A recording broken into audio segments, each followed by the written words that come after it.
Parmi les plus forts replis du marché parisien, je ne sais pas si vous avez testé, Antoine, le nouveau jeu d'Ubisoft. Mais non, mais alors j'entends tout et son contraire. Regardez le titre là, en direct. Oui, bah là, la bourse a voté, la bourse a dû jouer. On a la moins bourse 5%. n'a pas aimé. Moins 5% encore. Non, mais c'est du délire. C'est vrai que les critiques sont très partagées sur ce nouveau jeu Disney là. Ah oui.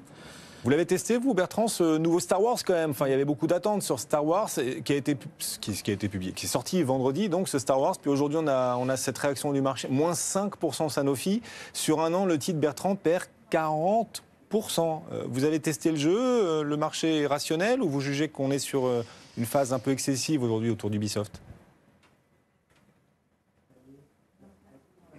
Excessif, je ne sais pas. En fait, on ne sait jamais jusqu'où. Enfin, si on est en train de vivre un excès, ce qui peut s'entendre quand on voit le parcours du titre, on ne sait jamais jusqu'où le marché peut aller dans ces excès. Donc, je me garderais bien de me mettre en travers du marché.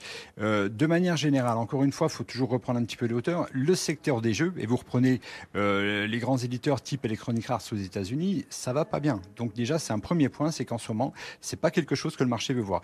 Il y en a une qui est peut-être en train de faire son retour, c'est Tech2 Interactive, mais voilà, c'est la seule qu'on a pu déceler dans l'univers qui a l'air d'aller un petit peu moins mal que les autres.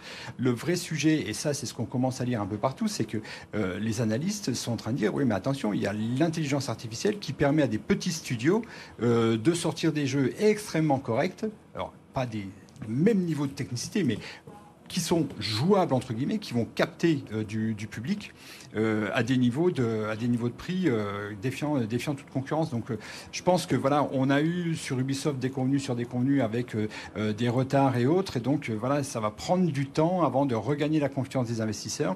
Donc franchement, pour l'instant, moi je laisserai faire et pour nous, on a un regard négatif sur Ubisoft. Clairement, c'est pas un dossier sur lequel on a envie d'investir, quand bien même elle a beaucoup baissé. On aurait pu se dire la même chose il y a 6 mois, elle a encore baissé. Donc voilà, oui. On se mettra pas sur Ubisoft très clairement.